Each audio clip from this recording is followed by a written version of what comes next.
हर हर महादेव जय जय शिव शंभु। ଜାଣିଛନ୍ତି ଯେତେବେଳେ ଆପଣଙ୍କର ବା ମୋର ବା ଯେକୌଣସି ବ୍ୟକ୍ତିର କେହି ଜଣେ ନିନ୍ଦା କରିଥାଏ, ଖରାପ କଥା କହିଥାଏ, ତାହା ଆମକୁ ବହୁତ କଷ୍ଟ ଦେଇଥାଏ। ଆମେ ଭାବିଥାଉ ସେ କାହିଁକି ମୋ ବିଷୟରେ ଏତେ ଖରାପ କଥା କହୁଛି, ମୁଁ ତ କିଛି ଭୁଲ କରିନି। ସେହି ଖରାପ କଥା, ନିନ୍ଦା, ଅପବାଦ ଯେତେବେଳେ ଗୋଟେ ବ୍ୟକ୍ତିର ଜୀବନରେ ଆସିଥାଏ, ଘଟିଥାଏ, ତାହା କ'ଣ ଆମକୁ ଆମର ବ୍ୟାଡ୍ କର୍ମାକୁ କାଟିବାରେ ସାହାଯ୍ୟ କରିଥାଏ? ଆସନ୍ତୁ ସେ ବିଷୟରେ ଗୋଟେ ଗପ ମାଧ୍ୟମରେ ଆମେ ଜାଣିବା। ଜଣେ ରାଜା ଥିଲେ। ସେ ବହୁତ କୃପଣ ଥିଲେ। କାହାକୁ କିଛି ଦାନ ଦେବା ପାଇଁ ଭଲ ପାଉନଥିଲେ, ସାହାଯ୍ୟ କରିବା ପାଇଁ ଭଲ ପାଉନଥିଲେ। ଜଙ୍ଗଲରେ ସେ ଥରେ ଘୋଡ଼ା ସହିତ ବୁଲିବାକୁ ଯାଇଛନ୍ତି। ଭ୍ରମଣ ଉଦ୍ଦେଶ୍ୟରେ ସେ ଜଙ୍ଗଲକୁ ବାହାରିଛନ୍ତି। ବାଟରେ ଜଣେ ସାଧୁ ମହାତ୍ମାଙ୍କ ସହିତ ତାଙ୍କର ଭେଟ ହେଲା। ସେହି ସାଧୁ ଜଣଙ୍କ ରାଜାଙ୍କୁ କିଛି ଦାନ ମାଗିଲେ।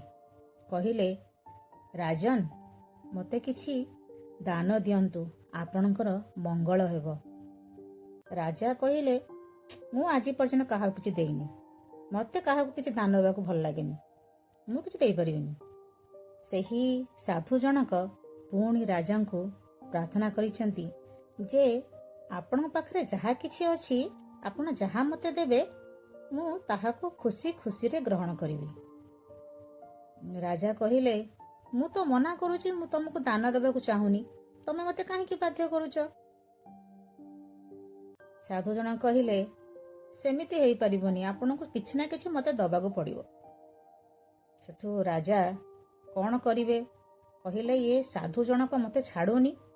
ସେ ଟିକେ ରାଗରେ ଚିଡ଼ଚିଡ଼ ହେଇକି କ'ଣ କଲେ ନା, ଘୋଡ଼ା ଯେଉଁ ମଳତ୍ୟାଗ କରିଥିଲା ତାହାକୁ ସାଧୁ ଜଣଙ୍କୁ କହିଲେ, ଏହାକୁ ନିଅ, ଏହାକୁ ମୁଁ ତମକୁ ଦାନ ହିସାବରେ ଦଉଛି।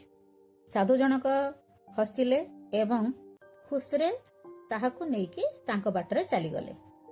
ରାଜା ଯେତେବେଳେ ଘରେ ଆସି ପହଞ୍ଚିଲେ, ଦେଖିଲେ ଯେ ସେଇ ଘୋଡ଼ାର ମଳ ସେଇ ସାଧୁ ଜଣଙ୍କୁ ଦାନ କରିଥିଲେ, ତାହା ତାଙ୍କର ଅଗଣାରେ ଥୁଆଯାଇଛି।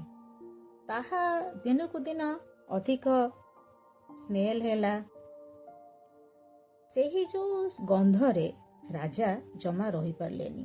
ଭାବିଲେ, ଏଇ ହେଉଛି ସେହି ମଳ ଯାହାକୁ ମୁଁ ସାଧୁକୁ ଦେଇଥିଲି, ଏଠିକି କିପରି ଆସିଲା?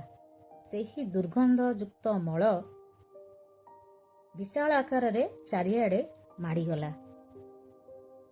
ରାଜା ଅସ୍ୱସ୍ଥ ଅନୁଭବ କଲେ। ସେହି ସାଧୁ ଜଣଙ୍କ କଥା ମନେ ପଡ଼ିଲା ଯେ ମୁଁ କ'ଣ କଲି, କାହିଁକି ସେହି ସାଧୁ ଜଣକୁ ଏହାକୁ ମୁଁ ଦାନ କଲି? ମୋ ଦ୍ୱାରା ନିଶ୍ଚୟ କିଛି ଭୁଲ ହେଇଗଲା। ସେହି ସାଧୁ ଜଣଙ୍କୁ ଖୋଜିବାରେ ଲାଗିଲେ। ବହୁତ ଦିନ ଖୋଜିଲା ପରେ ସେହି ସାଧୁ ଜଣଙ୍କ କୁଟୀରରେ ଦେଖା କଲେ ଏବଂ ତାଙ୍କୁ କ୍ଷମା ମାଗିଲେ। କହିଲେ, ଆଜ୍ଞା, ମୋର ଭୁଲ ହେଇଯାଇଛି, ମୋତେ କ୍ଷମା କରିଦିଅନ୍ତୁ। ମୁଁ ଆପଣଙ୍କୁ ଯେଉଁ ଦାନ ସ୍ୱରୂପ ଯାହା ଦେଇଛି ତାହା ଦେବାର ନଥିଲା।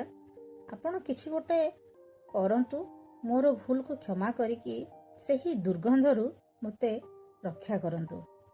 ସାଧୁ ଜଣକ କହିଲେ, ଠିକ୍ ଅଛି, ତମେ ଅନୁତାପ କରୁଛ, ମୁଁ ତମକୁ କ୍ଷମା କରିଦେବି, କିନ୍ତୁ 8 ଦିନ ପର୍ଯ୍ୟନ୍ତ ମୁଁ ଯାହା କହିବି ତାହା ଖୁସିରେ ଗ୍ରହଣ କରିବ ଏବଂ ମୋତେ କିଛି ସେଥି ସମ୍ବନ୍ଧେ ପ୍ରଶ୍ନ ପଚାରିବ ନାହିଁ। ରାଜା କହିଲେ, ଠିକ୍ ଅଛି, ଆପଣଙ୍କର ଯାହା ଇଚ୍ଛା, ମୋତେ ଥିବା ସେଇ ଭୁଲରୁ ମୋତେ ମୁକ୍ତ କରାନ୍ତୁ। ସାଧୁ ଜଣକ କହିଲେ ଯେ ତମେ ତମ ପ୍ରଜାମାନଙ୍କୁ କୁହ ଯେ ସମସ୍ତେ ତମ ବିରୁଦ୍ଧରେ ତମର ନିନ୍ଦା କରିକି କଥାବାର୍ତ୍ତା ହେବେ। ଯେତେ ଯେତେ ତମର ନିନ୍ଦା ବଢ଼ିବ ତମ ପାଇଁ ଭଲ। ରାଜା ଏ କଥା କିଛି ବୁଝିପାରିଲେନି, କାରଣ ସାଧୁ ଜଣକ ମନା କରିଥିଲେ ଯେ ତମେ ମୋତେ କିଛି ପ୍ରଶ୍ନ ପଚାରିବ ନାହିଁ, ମୁଁ ଯାହା କହିବି ତାହାକୁ ତମକୁ ମାନିବାକୁ ପଡ଼ିବ। ରାଜା ତାଙ୍କର ସମସ୍ତ ପ୍ରଜାମାନଙ୍କୁ ଡାକିକି ଘୋଷଣା କଲେ ଯେ ସମସ୍ତେ ମୋର ବିରୁଦ୍ଧରେ ଆଲୋଚନା କର। ଏହା ହେଉଛି ରାଜାଙ୍କର ଆଦେଶ। ପ୍ରଜାମାନେ ରାଜାଙ୍କ ବିରୁଦ୍ଧରେ ମିଳିଗଲେ। ତାଙ୍କ ବିଷୟରେ ବହୁତ ଗୁଡ଼ିଏ ଖରାପ କଥା କହି ଆଲୋଚନା କଲେ। ଯେତେ ଯେତେ ରାଜାଙ୍କ ବିରୁଦ୍ଧରେ ପ୍ରଜାମାନେ କହୁଥାନ୍ତି ସେତେ ସେତେ ସେହି ଯେଉଁ ଦୁର୍ଗନ୍ଧ ନଷ୍ଟ ହେଉଥାଏ ବା କମି ଯାଉଥାଏ। ରାଜା କହିଲେ, ଇଏ କି ଚମତ୍କାର! ସାଧୁ ଜଣକ ତ ମୋତେ କହିଥିଲେ ପ୍ରଜାମାନେ ମୋ ବିରୁଦ୍ଧରେ କଥାବାର୍ତ୍ତା କରିବେ, ମୋ ବିରୁଦ୍ଧରେ ଆଲୋଚନା କରିବେ, କିନ୍ତୁ ସେମାନେ ଯେତେ ଯେତେ ମୋ ବିରୁଦ୍ଧରେ କହୁଛନ୍ତି ଗନ୍ଧ ଆଉ ରହୁନାହିଁ, ଆସ୍ତେ ଆସ୍ତେ କମି ଆସିଲାଣି। କିଛି ଦିନ ଗଲା ପରେ ବା ଯେତେବେଳେ 8 ଦିନ 10 ଦିନ ସରିଯାଇଛି, ରାଜା ସେହି ସାଧୁ ଜଣଙ୍କୁ ଭେଟିଲେ ଏବଂ ପଚାରିଲେ ଯେ ଆଜ୍ଞା ମହାତ୍ମା, ଆପଣଙ୍କ ଦୟାରୁ ଆଉ ସେଇ ଯେଉଁ ଦୁର୍ଗନ୍ଧ ନାହିଁ, ମୁଁ ଟିକେ ଖୁସିରେ ଶୋଇ ବସି ପାରୁଛି। ସାଧୁ ଜଣକ ହସିଲେ। ରାଜା କହିଲେ, ଆଜ୍ଞା ମୁଁ ବର୍ତ୍ତମାନ ଆପଣଙ୍କୁ ପଚାରି ପାରିବି ଯେ ଏହା କ'ଣ ହେଲା ଦୁର୍ଗନ୍ଧ ଆଉ ରହିଲା ନାହିଁ? ଆ ପଛରେ କ'ଣ ସତ୍ୟ ଅଛି ମୋତେ ଟିକେ ଦୟାକରି କହିବେ କି?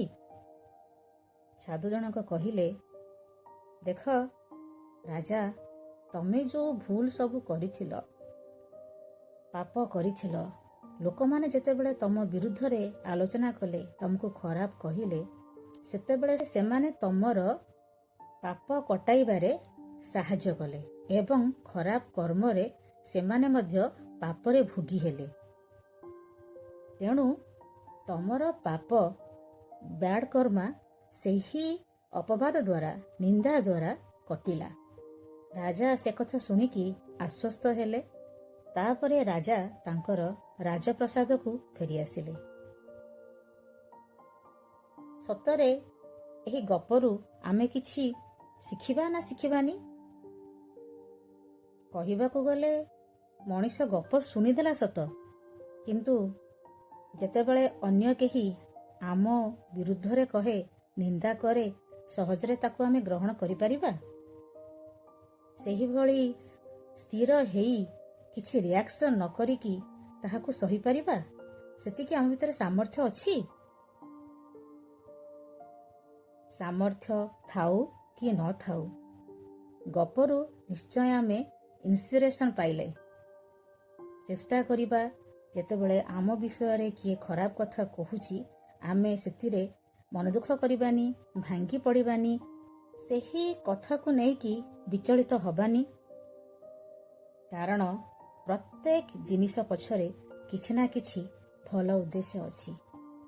ଯଦି ଆମର କେହି ନିନ୍ଦା କରୁଛି, ଆମକୁ କେହି ଖରାପ କହୁଛି, ସେଥିରେ ସେ ଆମ ପାପରେ ଭାଗି ହେଉଛି ଏବଂ ଆମର ଖରାପ କର୍ମକୁ କଟାଇବାରେ ସାହାଯ୍ୟ କରୁଛି, ତେବେ ଆମର ନିନ୍ଦା କେହି କଲେ ତାହା ଆମ ପାଇଁ ତ ବହୁତ ଭଲ କଥା। କହିବା କରିବାରେ ବହୁତ ପାର୍ଥକ୍ୟ, କିନ୍ତୁ ଆମେ ବାରମ୍ବାର ପ୍ରୟାସ କଲେ ସେହି ନିନ୍ଦା, ସେହି ଖରାପ ସମାଲୋଚନା ଆମକୁ ବିଚଳିତ କରିବ ନାହିଁ। ଜୟ ଜୟ ମା ମହାଦେବ, ଜୟ ଜୟ ମା ମହାଦେବ।